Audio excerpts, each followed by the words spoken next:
Olá. Oi? Boa noite a todas e a todos. Quero dizer que é uma alegria enorme estar aqui, né? Um evento híbrido, e há muito tempo eu não consigo visitar a universidade, circular, né? E é uma alegria muito grande voltar para Parintins. Estive aqui em 2018, na ocasião da Conferência Brasileira de Folk e Comunicação, e a acolhida, né, é sempre muito calorosa, as trocas são sempre muito boas. Então, ainda não estamos na condição ideal, né? Seria muito bom poder contar com, conhecer muito mais pessoas nesse momento, mas essa ideia, né, do evento híbrido, penso que nos ajuda bastante nesse contexto. Então, mais uma vez, quero agradecer pelo convite, professor Alan, professor Adelson, parabenizar pelo evento e também pelo trabalho incrível que eles realizam de difusão da folk comunicação, um trabalho que tem levado e oportunizado, né, um contato com a pesquisa, um incentivo à pesquisa para estudantes, para colegas. Então, nesse reconhecimento por esse trabalho que também, né, reforço aqui a minha gratidão. Bem, o tema que foi proposto, da folk comunicação e os estudos de gênero, tem um interesse muito particular por essas duas abordagens, né, tanto pela perspectiva teórica da folk comunicação, como também, né, o debate em torno das questões de gênero. E aí, para começar, um início de conversa mesmo, vou pedir então para passar o primeiro slide, só para a gente ir acompanhando aqui. A ideia é abordar o gênero como uma construção cultural, né? Essa é uma primeira referência que temos quando se trata de qualquer reflexão, né, que envolve essa compreensão sobre as desigualdades, as diferenças que marcam a nossa vida, a nossa experiência.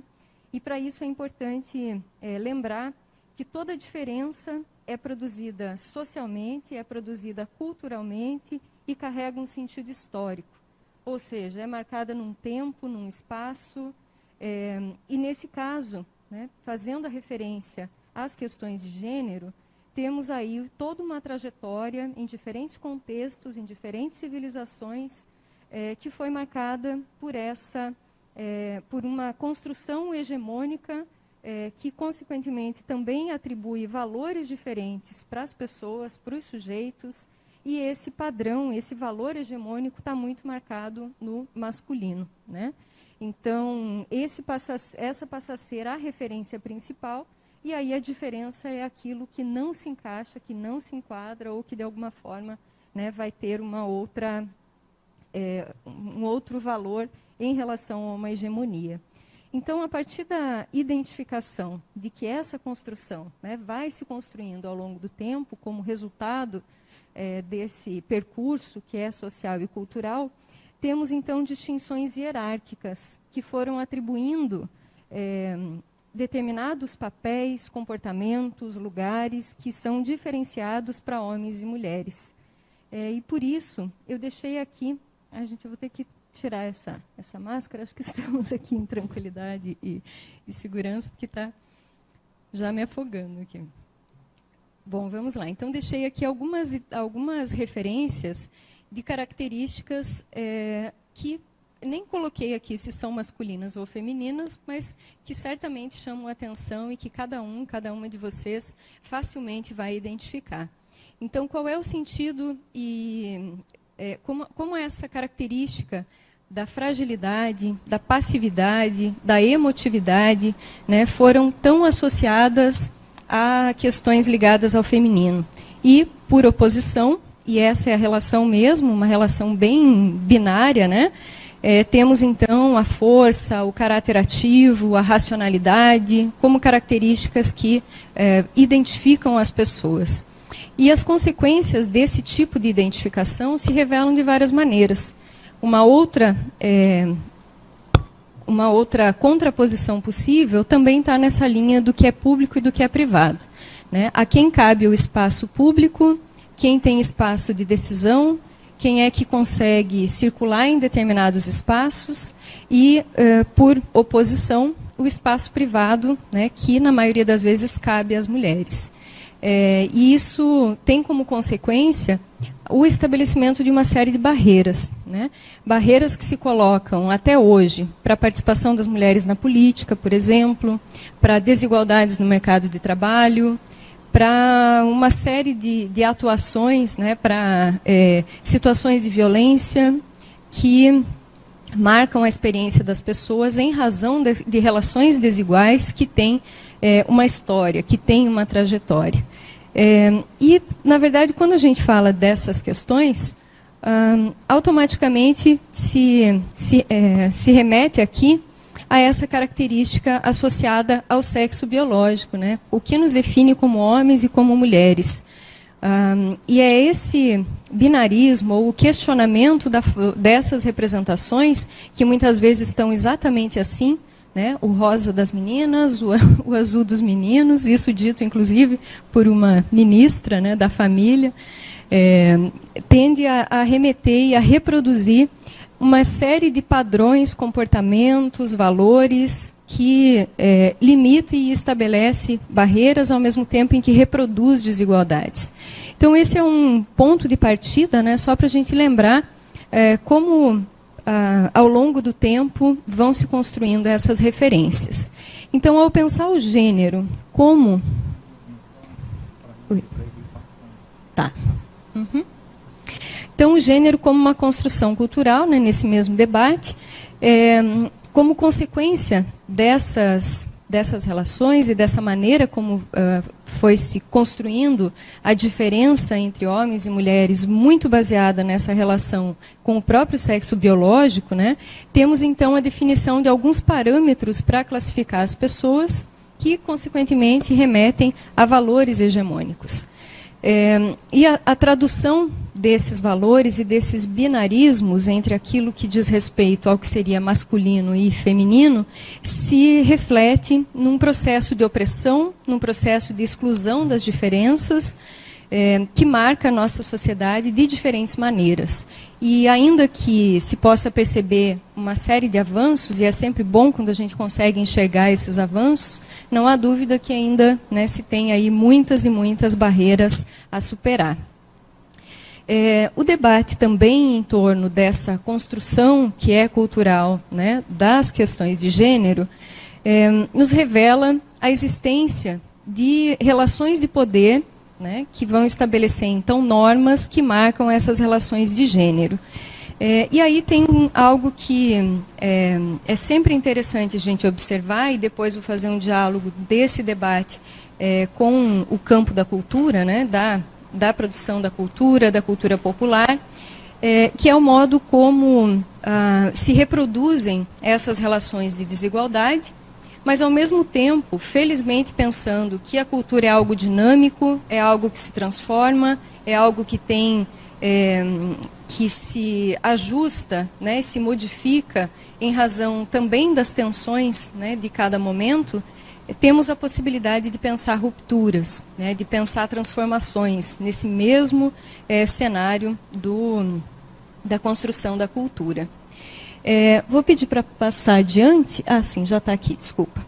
Então, foi pensando em como essa construção cultural das relações de gênero, né, baseadas na diferença entre os sexos, foi se dando ao longo do tempo, que surgiram, então, os estudos de gênero. Vou fazer uma referência muito breve a essa abordagem, só para depois chegar no ponto aqui central, né, que interessa nessa conversa de hoje. Que são, então, teorias que problematizam essa construção da diferença com base na sexualidade.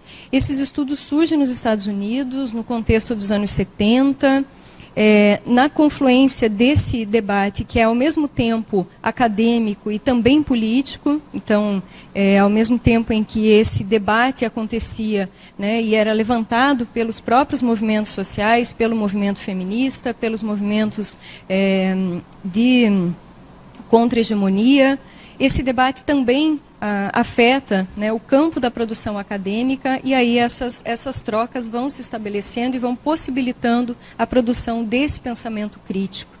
Então, o que temos é uma abordagem, né, são teorias feministas e teorias que vão trazer esse conceito de gênero para representar esse debate, que, como eu disse, é acadêmico e é também político, baseados na crítica a essa ideia de um sujeito universal, né, que tem como referência hegemônica o masculino e que, portanto, vai trazer todo um tensionamento sobre essas relações.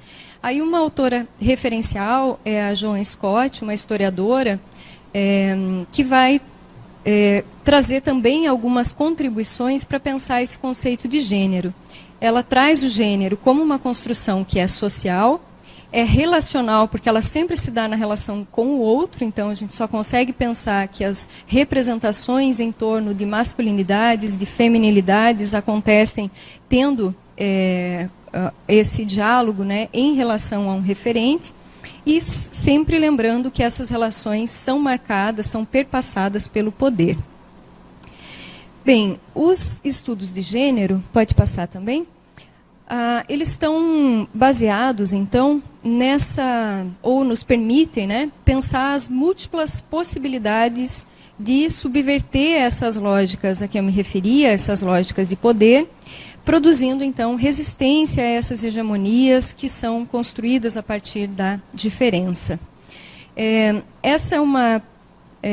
Essa questão, então, essa maneira como esses estudos foram se desenvolvendo e trazendo essa reflexão crítica, né, traz também um marco que é assumidamente político. O questionamento sobre o lugar ocupado pelas mulheres, então a invisibilidade, o lugar de subalternidade, de sujeição, que em muitos contextos, né, é possível identificar, então acaba sendo também uma forma de denunciar essas formas de opressão, né, e o reconhecimento de um caráter múltiplo para se pensar o gênero. Então, uma das contribuições aqui dos próprios estudos de gênero é mostrar que o debate de gênero está muito além de qualquer...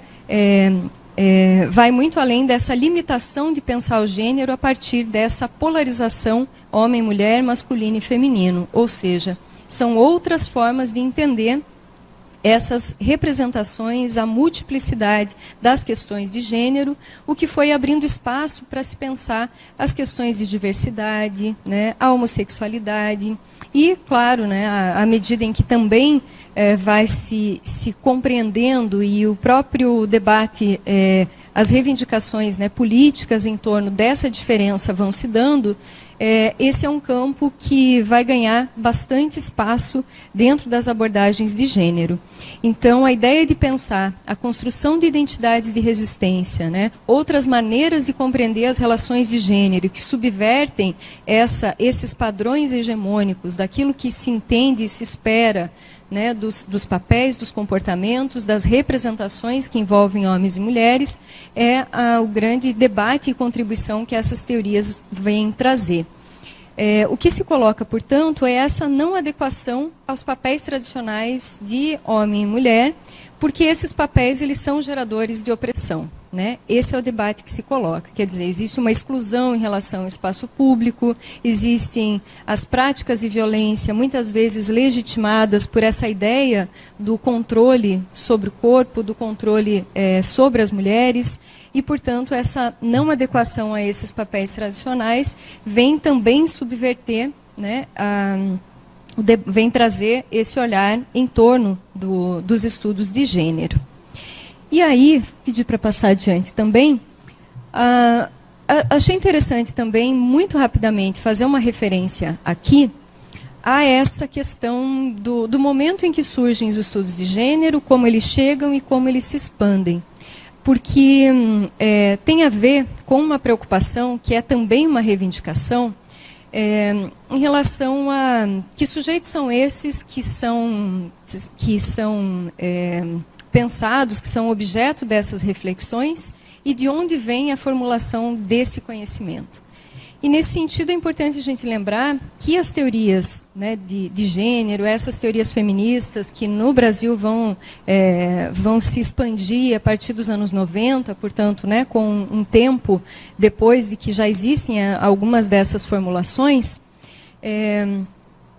temos, então, um conhecimento que é produzido basicamente na Europa e nos Estados Unidos por mulheres brancas de classe média, e que estão refletindo, sim, sobre essas questões de opressão, mas que hoje, na leitura que se faz,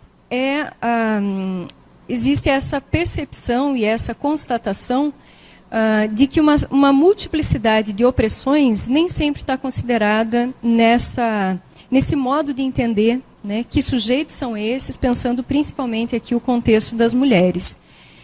Digo isso para remeter a uma tradição de pesquisa crítica, né, que tem se desenvolvido já há muito tempo também na América Latina, portanto está na base dessas reflexões, e que aqui, antes de falar um pouquinho dessa perspectiva aqui da decolonialidade, né, queria lembrar de uma fala do saudoso professor Zé Marques de Mello, né, que é a nossa referência sempre, seja na FAO Comunicação, seja em tudo aquilo que ele esteve à frente, que ele sempre dizia que sofremos, na verdade, o que ele chamava de síndrome do colonizado, né? De que muitas vezes importamos determinadas ideias, reflexões, e nem sempre a gente consegue pensar a nossa realidade a partir de referenciais próprios. Digo isso por quê? Da mesma maneira que foi se desenvolvendo, né, essa perspectiva dos estudos de gênero baseados em teorias feministas, com uma concentração de um saber, de um conhecimento, de um debate teórico que vem de um determinado lugar, muitas vezes isso apaga a existência de um pensamento que já estava sendo formulado no Brasil e na América Latina e também em outros contextos, e que procuravam colocar em questão as desigualdades de gênero numa realidade muito própria. E nesse caso me refiro aqui à realidade latino-americana. Então o que temos é uma tentativa de pensar que opressões são essas, como elas nos afetam e como é possível e necessário pensar na produção de um conhecimento que seja ancorado nessa realidade. E por isso faço referência a esse movimento, a esse grupo que surgiu nos anos 90 na América Latina, até como resultado de toda uma tradição de pesquisa crítica na região, que é o chamado grupo Modernidade e Colonialidade, né? Um grupo que colocou foco nesse debate de que, afinal, temos um conhecimento, um pensamento que é eurocêntrico, que muitas vezes reproduz essas formas de pensar, né, que estão situadas dentro de uma determinada hegemonia e que nem sempre ele consegue explicar certas realidades que são muito particulares dessas vivências de sujeitos que se situam em outro contexto. E é a partir daí que surge, então, esse campo de reflexão, de pesquisa, de abordagem crítica, que vem, então, demarcar a ideia de que, por isso, né, é colocado como uma perspectiva decolonial, de que, afinal, existe um saber e um conhecimento que, inclusive, é anterior ao processo de colonização e que, ao mesmo tempo, ele é invisibilizado. Então, a ideia aqui é recuperar essas referências, promover rupturas em relação a essa perspectiva, e aí esse grupo vai se ocupar, né, de trazer essa demarcação e contemplar algo que é muito interessante e que, por isso, destaco aqui, vou tentar fazer uma ponte na sequência, né, com a abordagem da FAO Comunicação, que é a ideia de trazer discursos marginais, ou chamados discursos subalternos. A decolonialidade trabalha na perspectiva dos grupos subalternizados, né, ou seja, procura olhar para aqueles sujeitos que foram invisibilizados ao longo da história, reconhecer que existe ali um saber, um conhecimento, uma capacidade de refletir sobre os próprios processos, e isso vai abrir espaço para se pensar as diferenças de classe, as diferenças de raça, as diferenças de gênero, geracionais, institucionais, e algo que para nós também é muito importante, que é a questão do território. Né? O território a gente pode pensar de várias maneiras. Né? A América Latina como região, né? O Brasil dentro das suas regiões, a região dentro da região, né? Tudo isso pode ser pensado num processo de disputas, de lutas, e é um pouco esse o contexto e a referência que esse grupo começou a pensar e a lançar à luz.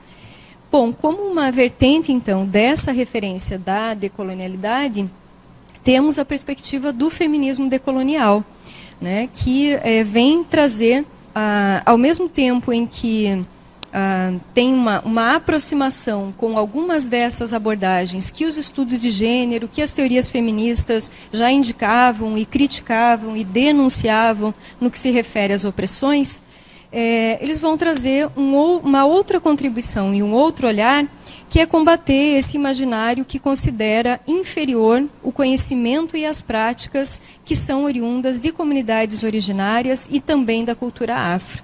Então, eles vão mostrar que, em grande medida, também os estudos de gênero invisibilizaram as mulheres negras, as mulheres indígenas, dentro das especificidades que seriam necessários, que é necessário pensar. Então, coloco aqui só essa referência inicial, porque vejo que é uma contribuição muito grande ao debate, no seguinte sentido: quando a gente pensa o que é hegemônico, né, aquela construção que eu me referia lá no início, diz respeito à imagem de um sujeito que é um homem branco, hétero, cristão, de uma determinada classe, né, mais favorecida. Que mais? Enfim, tem todo um conjunto de referências que vem nessa base do que é o padrão. E isso significa que, na perspectiva do próprio feminismo decolonial, essas diferenças são ainda mais acentuadas, porque interessa trazer uma outra contribuição, que é pensar o conjunto de opressões que se fazem presentes. E aí a gente vai trazer, vou pedir para passar aqui mais um também, a gente vai trazer a contribuição da ideia da interseccionalidade, né, que é algo que me parece muito relevante os estudos hoje focarem nisso, porque mostra que não tem como a gente explicar uma opressão baseada apenas nas questões de gênero. E entendam que esse apenas não quer dizer pouca coisa, né? As diferenças de gênero, elas são uma marca da nossa sociedade, até porque a gente pode retirar outras estruturas de poder e vai ver que o peso do patriarcado está aí, né? Está nos mostrando o quanto essas marcas são significativas. Mas, à medida em que você olha, associado à questão de gênero, as questões de raça, de classe, né, de diferença que passa também por uma questão de território, uma questão geracional, a gente vai ver que esse conjunto de opressões é algo ainda mais complexo.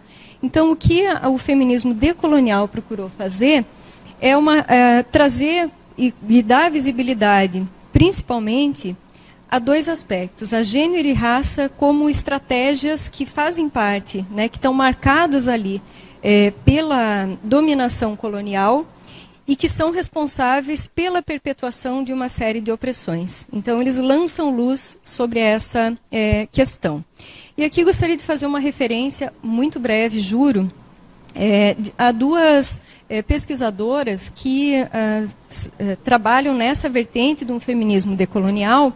Uma delas, a Maria Lugones, né, que trabalha o gênero como uma imposição colonial, né, ou seja, chama atenção para um processo classificatório que é baseado num padrão ocidental, e aí chama para si a possibilidade de repensar isso e visibilizar, né, outros sujeitos. E também a Lélia Gonzalez, que traz uma perspectiva feminista focada nas mulheres afrodescendentes. reposicionando, portanto, né, e atribuindo essa importância do elemento raça para se pensar essas questões. Então, aqui temos essas relações de poder e, ao mesmo tempo, relações de resistência, porque essa é uma questão importante para se olhar, né? O reconhecimento das opressões, mas também a identificação de um processo que produz resistências, né? E isso é muito forte em todo o nosso contexto, e a questão mesmo da interseccionalidade, que eu também comentei aqui. E aí, vou pedir então para passar, podem passar duas, aí pode passar também. Aí a gente chega nessa perguntinha, né? Bom, mas como as questões de gênero aparecem na FAO Comunicação e como seria possível trazer esse debate, essas questões que interessam a esse campo, né? De pensar as questões de gênero e as relações do gênero com outros marcadores, né, de diferença, a partir da abordagem da FAO Comunicação. E aí, algumas questões são bastante interessantes e vou fazer um exercício de aproximar um pouco a abordagem da FAO Comunicação com a abordagem da decolonialidade, né? Não foi à toa que fiz uma breve referência ali a essa abordagem. Porque a gente pode trazer como referência, e vou lembrar aqui da Spivak, que tem um livro chamado Pode o Subalterno Falar?, né? E essa pergunta ela já é muito emblemática, porque para ela, né, e ela também se filia a essa vertente bastante crítica, que vai entender e se preocupar, né, para produzir um conhecimento próprio, localizado na sua realidade, né, baseado na sua realidade, ela vai dizer que o sujeito subalterno é aquele cuja voz não pode ser ouvida. Né? Ele não só não tem um espaço de fala, como também não tem ouvido a sua fala. E aí a gente pode associar um pouco dessa abordagem ao fato de que a FAO Comunicação, como uma teoria, uma referência teórica que nos ilumina a pensar uma série de processos que estão muito além dos sistemas de comunicação tradicional, ela se caracteriza pela utilização de veículos informais, né, por grupos sociais, e aí grupos considerados marginalizados, já vou falar um pouquinho sobre essa noção, para informar e expressar saberes e valores locais em uma linguagem popular. Né? Aqui um pouco a leitura que o próprio Luiz Beltrão vai fazer, vai sustentar para trazer esse conceito, essa noção de FAO Comunicação como uma teoria voltada à comunicação popular. E aí eu lembrei de um texto que procura fazer essa aproximação e que foi publicado pelo professor Itamar, né, da Federal do Rio Grande do Norte, junto com a Vânia Gico, que eles diziam que a FAO Comunicação é uma forma de pensamento alternativo sobre o pensamento alternativo oriundo das classes subalternas. Então, essa relação, essa aproximação que eles fazem, né, estão ligadas tanto ao caráter artesanal, como também horizontal da produção de saberes e das trocas que vão se estabelecer num processo de comunicação, né, que é apresentado dentro de um sistema não hegemônico, protagonizado pelos próprios grupos sociais. Então, isso está na base da abordagem da FAO Comunicação. Vou pedir para passar também, pode passar 2. Acho que eles não estão me ouvindo. Aí, então, vou fazer uma referência aqui sobre essa noção de grupos marginalizados, que eu entendo que é uma das contribuições, né, muito significativas do pensamento do Beltrão. No livro A Comunicação dos Marginalizados, ele faz referência basicamente a 3 grupos marginalizados. Né? Ele se refere aos grupos rurais, aos grupos urbanos e aos grupos culturalmente marginalizados. É sempre importante a gente fazer essa ressalva, que ele formula as bases dessa teoria num contexto dos anos 60, em que a separação entre o que era o mundo urbano e o mundo rural, né, era algo muito significativo para a realidade brasileira. É claro que algumas das diferenças também permanecem, mas certamente esse cenário ele também tem a marca do seu tempo. Né? E a noção de grupos culturalmente marginalizados, que é uma noção em que ele trabalha a referência que eu acredito que a gente pode fazer, e talvez atualizando um pouco o próprio termo, e é interessante porque o Beltrão também faz uma reflexão sobre o uso desse termo, mostrando como a trajetória do conceito, né, como a noção de marginalizado foi associada de forma pejorativa para caracterizar um sujeito marginal, e aí ele faz toda essa construção para entender que essa marginalidade ela se dá em relação a uma hegemonia. Então, um grupo que não tem a sua cultura representada, né, nesse caso, ele se aproxima dessa noção de um grupo culturalmente marginalizado. E o Beltrão, dentro das suas análises, observações, tentativas de classificação, ele identifica alguns desses grupos. Ele fala dos grupos messiânicos, que tem ali uma referência religiosa que não é hegemônica. Ele fala dos político-ativistas, que, portanto, vão ter ali uma característica de contraposição política. E ele fala de um grupo que, né, particularmente interessa aqui, e na sequência vou comentar por quê, que é o grupo erótico-pornográfico. Né, que, portanto, tem ali uma expressão de uma sexualidade que não era reconhecida dentro de uma hegemonia. Aqui deixei só uma referência, uma passagem do próprio livro do Beltrão, em que ele explica, né, ele procura dizer o que seriam esses grupos culturalmente marginalizados. Eles se constituem de indivíduos marginalizados por contestação à cultura e à organização social estabelecida. Vejam que aqui vem aquela ideia, né, do que está à margem, do que está além de uma hegemonia, em razão de adotarem filosofia ou política contraposta a ideias e políticas generalizadas da comunidade.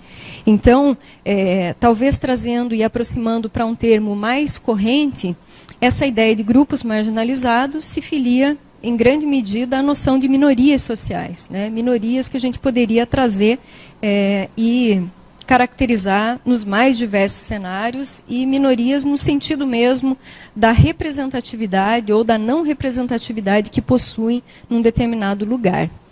E aí, entre os grupos marginalizados, pode passar também, entre esses grupos marginalizados, né, vou comentar aqui a forma como o Beltrão vai descrever o que ele vai chamar do grupo erótico pornográfico, né?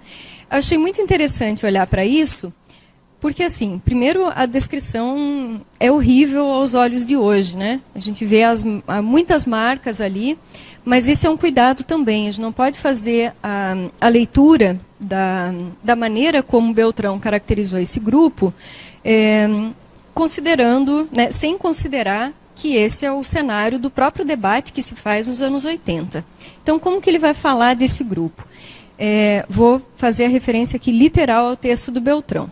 Ele diz o seguinte: deste grupo que ele classificou como erótico pornográfico, participam todos os que não aceitam a moral e os costumes que a comunidade adota como sadios, propondo-se a reformá-los em nome de uma liberdade que não conhece limites à satisfação dos desejos sexuais e práticas hedônicas consideradas perniciosas pela ética social em vigor.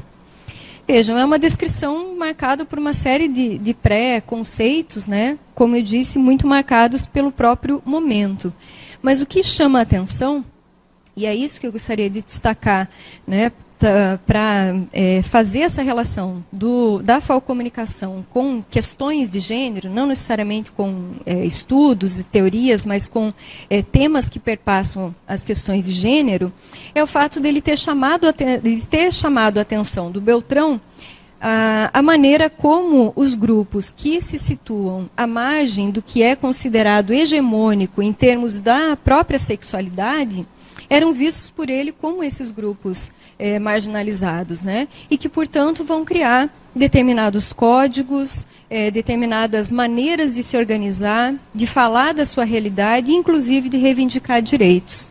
Então, essas práticas comunicacionais que acabam sendo muito próprias desses grupos, e aqui preciso compartilhar que parte desse debate, né, eu fiz uma parceria com o professor Guilherme Fernandes, e aí a gente fez um trabalho tentando retomar isso, como seria possível fazer essa caracterização dos grupos homossexuais, né, recuperando inclusive termos que apareciam num jornal, o primeiro jornal do movimento gay no Brasil, que é o Lampião da Esquina, e ali caracterizando um tipo de comunidade, né, uma comunidade com marcas próprias, com códigos próprios, com termos que são muito específicos daquele grupo, e foi um pouco por aí que a gente tentou percorrer essa noção de Beltrão, de marginalidade, e como isso aparece.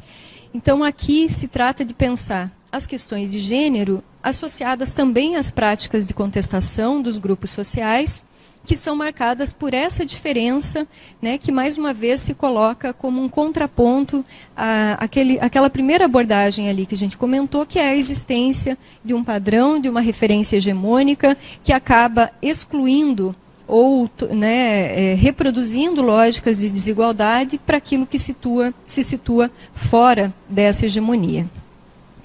Bom, então, aí eu vou trazer na sequência, pode ir passando, pode passar, rapidamente alguns exemplos, que associam a essa presença ou essa representação de gênero na cultura popular. E para isso queria chamar atenção para o fato de que muitas vezes a gente pensa o popular, e me vejo exatamente nessa condição, quando a gente fala da cultura popular, a tendência é sempre pensar aqueles espaços de resistência, que vão fazer frente a determinadas estruturas. E aí, algo que é importante perceber, e aqui me baseio um pouco também no que o próprio Renato Ortiz trata, quando ele fala de tradição, quando ele fala da própria cultura popular, que ele diz que o popular ele pode tanto apontar para a transformação da realidade social, então, em alguma medida, promover rupturas ou se colocar como esse espaço de contraposição a uma determinada hegemonia, mas também pode se revestir de elementos de conservação de uma chamada ordem tradicional. E foi pensando um pouco nisso que eu lembrei de alguns exemplos. Um deles, para retomar aqui uma referência da Falck Comunicação, está ligado ao estudo que o Joseph Luyten fez sobre as mulheres na literatura de cordel. Ele estudou muito cordel, era um colecionador de cordel, deixou muitas contribuições para a Falck Comunicação, e ali ele traz algumas dessas representações das mulheres na literatura de cordel e mostra como muitas vezes a cultura popular também carrega ali muitos estereótipos, muitas marcas que reproduzem determinadas, questões aí que estão associadas a essa hegemonia, e aí ele identifica alguns desses perfis que se destacam quando se trata de uma análise dessas representações nos cordéis. A mulher bendita, e aí entra toda uma descrição de quais seriam as características desejáveis para essas mulheres e um moralismo muito grande em torno dessas representações. A mulher maldita, e normalmente essa mulher maldita ela é bem empoderada, então ela provoca uma série de... ela provoca, e esse termo já diz muito, também a mulher propriedade. Ele mesmo identifica algumas dessas caracterizações. É claro que isso não quer dizer todos, ele identificou algumas dessas marcas de uma manifestação da cultura popular que trazem essas representações de gênero associadas, então, a parâmetros que são hegemônicos. Mas é claro que a gente também vê circular, e essa é a grande questão e a grande riqueza da cultura popular, outras formas de representação que vão contrastar esses parâmetros hegemônicos. E aí eu tenho visto muitos, para usar o mesmo exemplo do cordel, produções muito interessantes que produzem outros tipos de representação. E um outro exemplo que me parece muito interessante, o trabalho dela, e fui conhecer aqui em 2018, durante a conferência de Falck Comunicação, que é o trabalho da professora Iraildes Caldas Torres, que quem é daqui, acredito que conhece a relevância do trabalho dela, junto às mulheres indígenas, em que ela discute, ela trabalhou principalmente com a comunidade da Ticuna, mas em outras também, discute muito a questão das mulheres na floresta. E aí, depois de uma fala da Falcon, acabei fazendo uma entrevista com ela e tendo contato com alguns livros, né? Gostei muito da abordagem que ela traz. Ela mostrava, ela partia de uma inquietação, e ela falava sobre isso, que ela tentava entender o seguinte: essas mulheres que tinham todo um sistema de uma organização comunitária, em que elas tinham tamanha relevância no contexto em que elas estavam, ela não entendia por que elas eram tão quietas, no sentido de ocupar determinados espaços. Então, ela traz as questões de silenciamento, né, da configuração de família, o lugar e o debate sobre o corpo, e esses lugares possíveis para mulheres, né, que se identificam, que, portanto, são indígenas e são mulheres. Então, mais uma vez, trazendo aquela abordagem da interseccionalidade como algo que é necessário para a gente olhar para as próprias diferenças.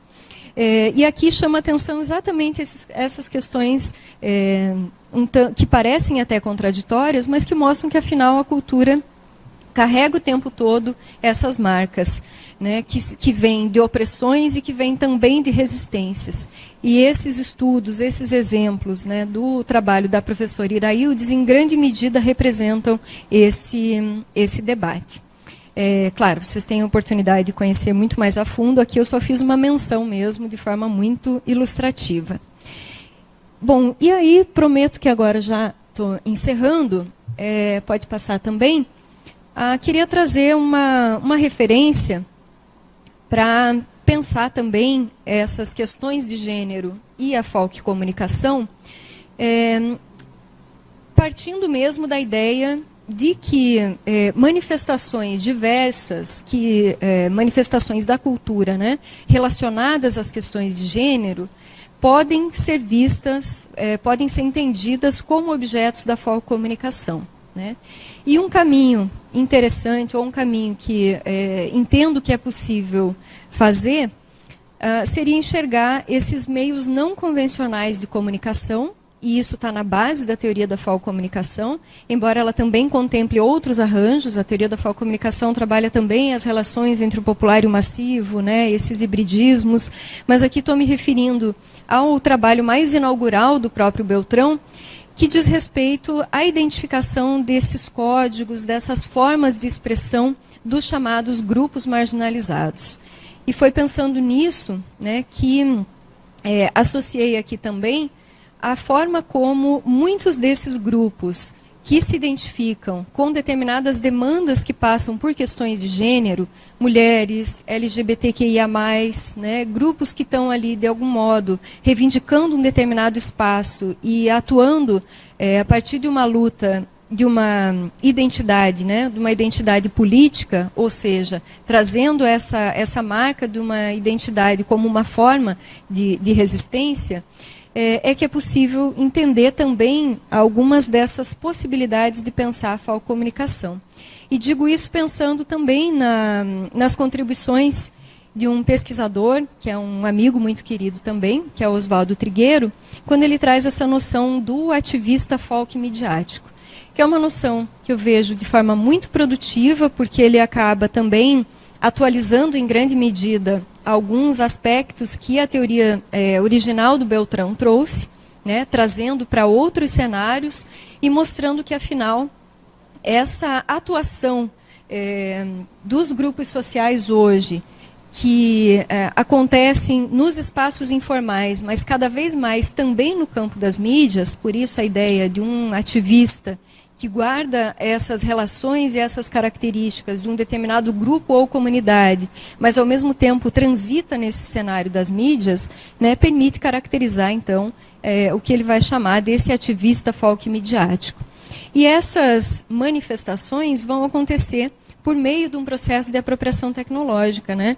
Muitos desses movimentos hoje carregam exatamente a característica de serem movimentos que se organizam muitas vezes, né, nas redes, acontecem na rua e voltam para as redes, repercutindo vídeos, fotos, mobilizações, numa relação que está associada também a esse, né, cyberativismo, ativismo nas redes, e esse ativismo tenho percebido, né, que no campo da Falccomunicação tem se dedicado alguma atenção para perceber esses movimentos de resistência que associam algumas práticas tradicionais dos grupos e se somam a outras estratégias que cada vez mais demandam essa relação com o campo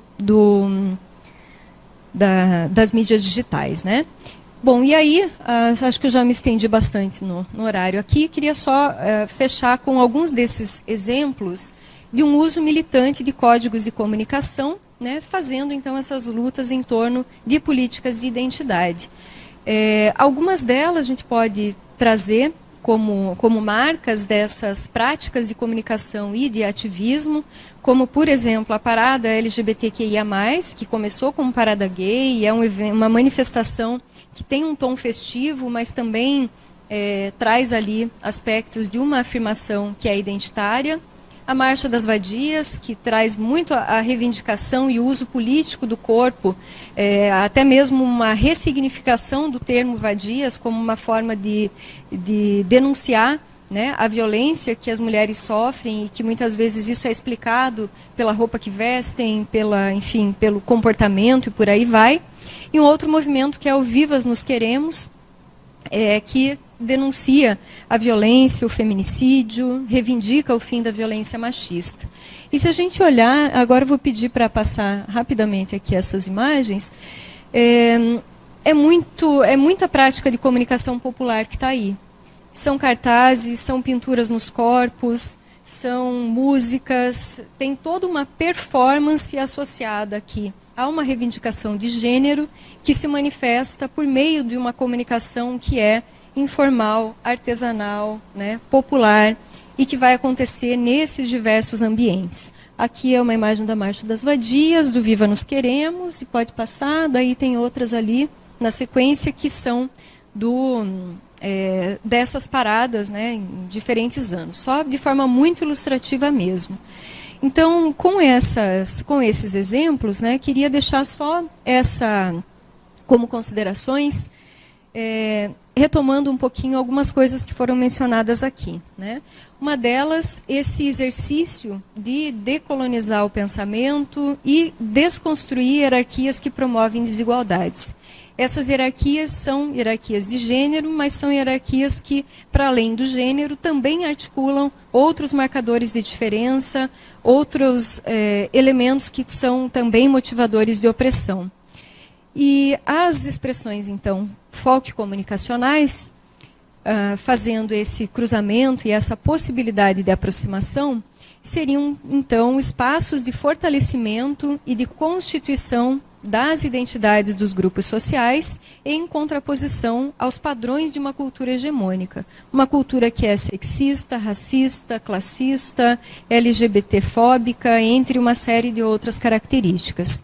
Então, o que gostaria de deixar, né, como uma referência aqui ao final, depois desse percurso, e desculpem se foi um tanto exaustiva e me alonguei um pouco na abordagem aqui, essa ideia de trazer os estudos de gênero numa perspectiva interseccional como uma possível lente para compreender as manifestações da cultura. E aí cabe, então, pensar o modo como a teoria da falcomunicação também pode se aproximar dessas temáticas e trazer contribuições para pensar as dinâmicas da cultura, para pensar essas características que estão associadas tanto à reprodução como à possibilidade de resistência no que se refere às relações de poder, né, que tem provocado opressão para todos, todas e todes. Okay? Então, acho que encerro por aqui. Né? Obrigada pelo espaço, pela oportunidade, e aí fico à disposição. Não sei se a gente vai ter um tempo para conversar, mas é isso. Obrigada. Muito obrigado, professora Karina.